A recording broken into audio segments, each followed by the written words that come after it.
Okay, my friends, welcome back to my channel. Today we're going to be doing your 2025 horoscope. Watch this if you are Taurus, Sun, Moon, and Rising. Of course, as always, check for your rising sign first and then check for your Sun and for your Moon sign. Again, this is going to be general. Of course, you know, there might be some specific situations, specific transits that could be specific to you or not. And this is why, again, make sure if you have an opportunity to book your personalized chart consultation, because that will be tailor-made for you. But here in this horoscope, nevertheless, we're gonna try and see what are the main kind of like transits, tendencies for you for the year ahead. If you like this kind of videos, if you want me to make more, make sure you subscribe to this channel, give this video a big thumbs up, check us out on Patreon as well, and join the membership of the channel too. I will really appreciate it. So anyway, guys, without any further ado, let's get started. So what a year 2025. You gonna remember this year, I think, as a good one. Why am I saying that? Well, of course, first and foremost, you will have, what I like about this year for you, first and foremost, of course, is that we will be done with Uranus transit. Now, I'm a Taurus sun myself, and let me tell you something. Since Uranus entered Taurus, as much as my life has been very fun, it's been also extremely unpredictable. Dare I say, as much as a stable Taurus in me tried to cling to stability, it's always felt very, like, you know, it was very hard to remain stable and grounded. Personal reflections, I think when Uranus in Taurus transit started, this is when I left New York City. I moved out of my Manhattan apartment. I let go of my very stable and promising job in finance, which, you know, I knew that I couldn't stay there, but at the same time, as a Taurus, I liked certain things about my job, such as it gave me certain place in the society. People were respectful of me in a different way, you know, that nowadays when I'm an astrologer and kind of like a hippie traveling girl, not to say that people don't respect me, but you know what I mean, right? As a Taurus, Hierophant tarot card, we like that stuff. We like to drive a nice car. We like to live in a nice zip code. When your checkbook says something like Wall Street or whatever it is, it makes you feel some kind of way. At least for me, it does. I'm definitely in some ways more of a typical Taurus rather than not typical. And I think with this Uranus transit, for me personally, what happened is that I had to let go a lot of these ideas I had about myself. And this is where, for me, I started traveling a lot. I started my astrology YouTube channel, various other things, Burning Man, you know, my alternative, let's just say, lifestyle. And as much as it was exciting, there were parts of me that, you know, that's why Uranus and Taurus is not exactly the most comfortable, because, like, yeah, it's fun, but you're like, there's a part of you that still wants that, okay, but you know, like, do we have a long-term plan, you know, when this phase of our life maybe is over? Even if you are not planning to go back to being any kind of conservative person, I think Taurus is a more conservative sign. You need to know that there is some money saved somewhere. You need to know that you have a long-term plan. If you are traveling, even like a hippie nomad, you want to know that, yes, there will be, if you need to, there is the savings where you can, you know, be comfortable if you need to. And I feel like with Uranus and Taurus, this was not always available. So I guess that makes Uranus exiting your sign and entering the sign of Gemini in July of 2025 one of the most interesting transits for you, because now the focus is less on you transforming yourself, but the focus is more on you transforming your finances, your financial situation. Uranus and Taurus will bring you opportunities for making money, for creating wealth, for also changing how you really see yourself and your value in the world. What is it based upon? In ways you cannot even imagine yet. So some of you maybe consider yourself valuable because you're intelligent or beautiful or young or whatever. Uranus in Gemini is going to shake all of that up. Where, like, you know, some of you don't maybe even realize what you really bring to the table, so to say. and it's much more than all these external qualities. And you might discover that you have talents you didn't even know before, because again, second house is a house of our earning potential, money that we make, but it's also the house of our talents. It's also the house of speech. It's our voice, quite literally, could be. So prepare for revolution when it comes to these things. Now again, pay attention to what's happening for you in the first half of 2025, when Jupiter is still in Gemini, where Uranus is going to go, interestingly enough, right after Jupiter is done with it, because right now there is a healing or expansion somehow of opportunities in this area. Again, for some of you, you might feel like there are opportunities maybe to make money or to do something, to utilize your talents in the ways you've never done before, but it's like you're just learning, yet you maybe either don't have capital or don't have all the necessary things, stored for you in place to actually take advantage of it. Whatever it is, embrace the situation, learn. With Jupiter, it's about learning as much as you can, because when Uranus enters that area of your life, it's going to be time to execute. I most definitely think that for you, Taurus, and of course Taurus also represents markets, economy in general, the opportunities for making money in Uranus and Gemini type of careers or industries are going to be plentiful. And of course, Uranus and Gemini, especially making its trine to Pluto that ingress in Aquarius, this is an amazing aspect. It's going to bring us opportunities in the field of technology, communications, AI. Again, will we have super intelligence in this time when Pluto is in Aquarius and Uranus is in Gemini? This is the question that intrigues me personally the most. We will keep it, of course, for the specialized video.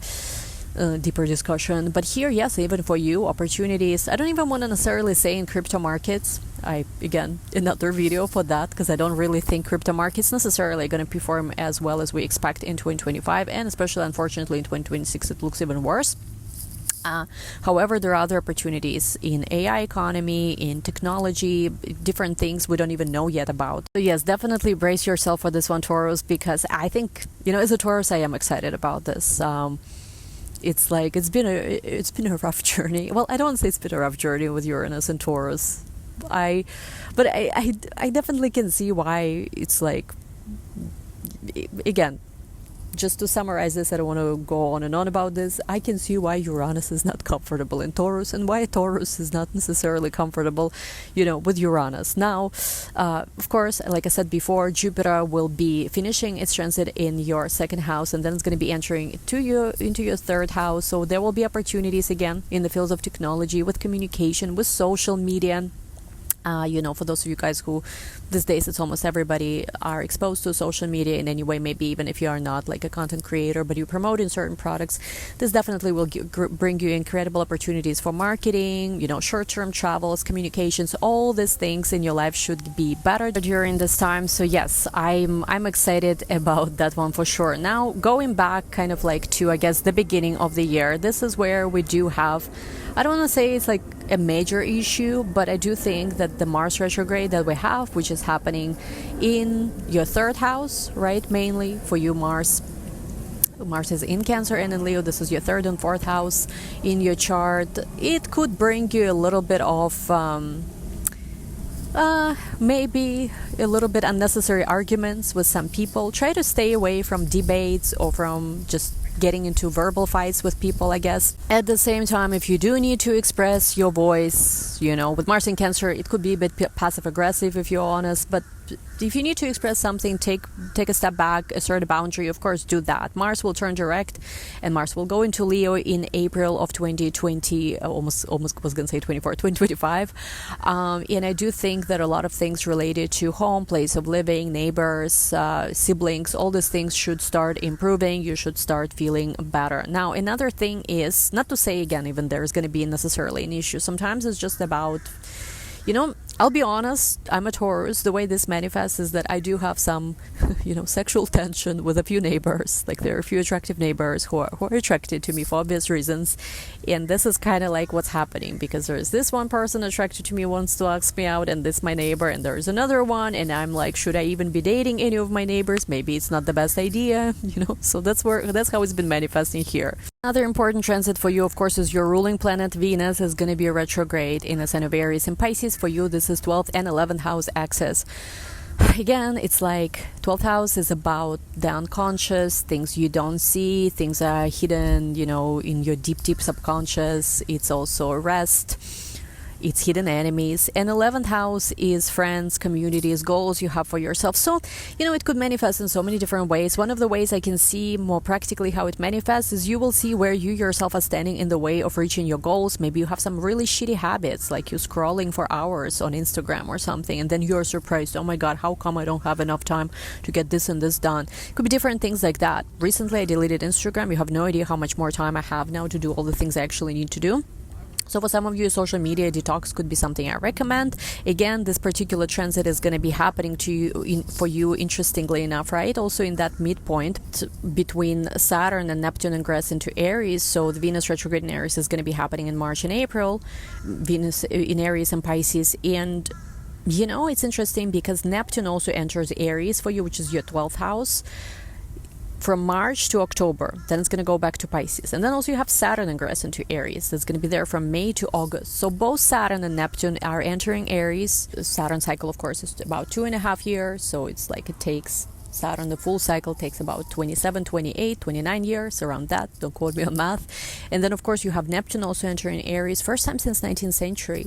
So these are all very big transits, which I'm going to make separate videos about. But for you, it's your 12th house. And I'm curious how it's going to manifest because, of course, Neptune in the 12th house could bring us a little bit of that dreamy energy. Maybe we're not very clear, where like I don't want to say who our hidden enemies are, but Neptune in the 12th house in a way is kind of more, I guess, comfortable. It can give you this very dreamy energy. Neptune naturally, right, is associated with Pisces, and the 12th house matters.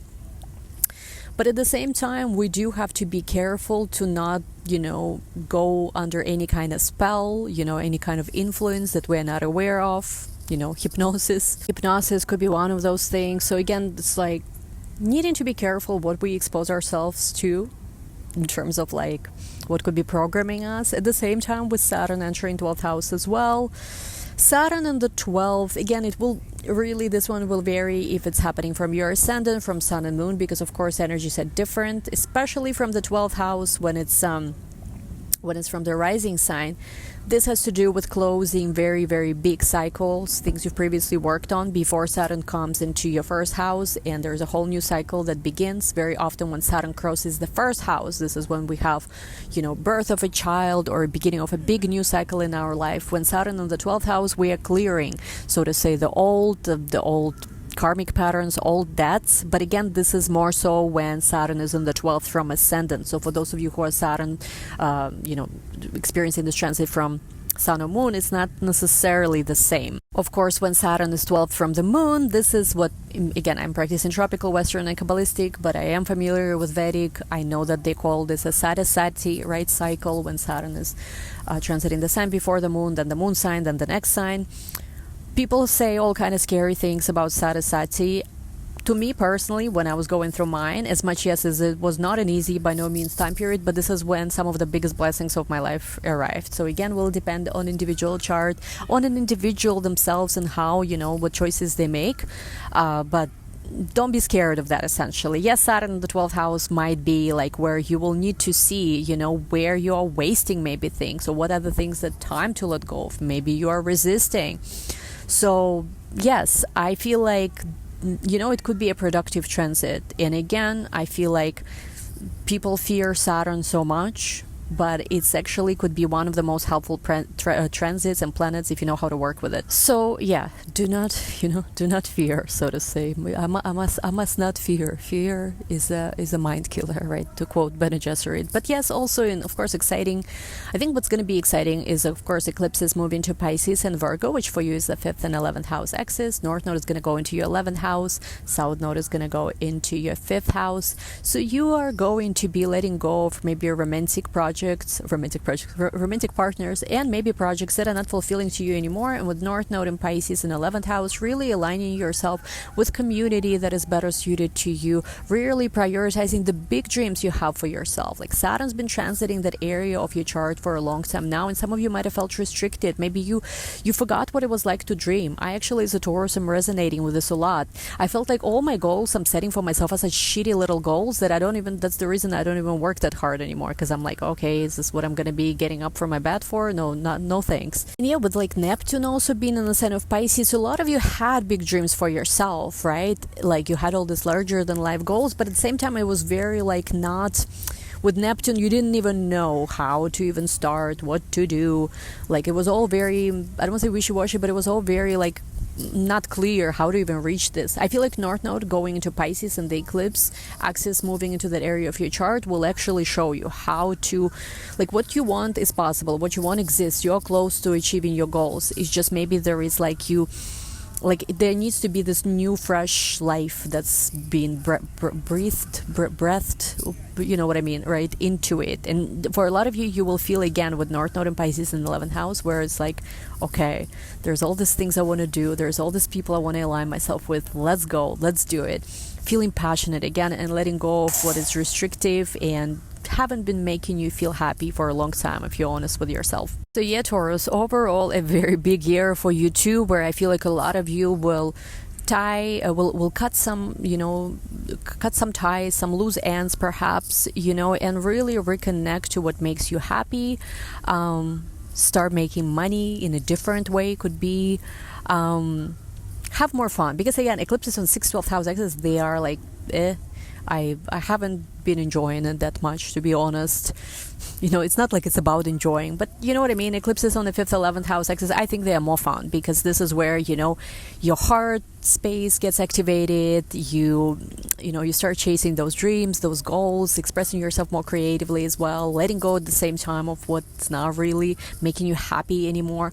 So yeah, I'm excited for you, Taurus. If you enjoyed this horoscopes, of course, please remember that this is very, very general. Just to mention, most important transit in your individual chart, there could be something slightly different or a lot different depending on your chart. If you want your 2025 consultation, there's a few spots available as of the moment when I'm recording this. I don't know when you're going to be, of course, watching this. Links to book everything in the description box. I hope you enjoyed this. If you did, give this video a big thumbs up. Don't forget to subscribe to my channel. Support us on Patreon or in membership of this channel, whichever way you prefer. You can do both. I wouldn't mind. Thank you so much. As always, I wish you the best 2025 year, Taurus. I hope you are happy, blessed, prosperous, healthy, and all your dreams, may all your dreams come true. To all of us, for all of us, Taurus, sweet Taurus people. Love you all. We'll talk soon. Bye.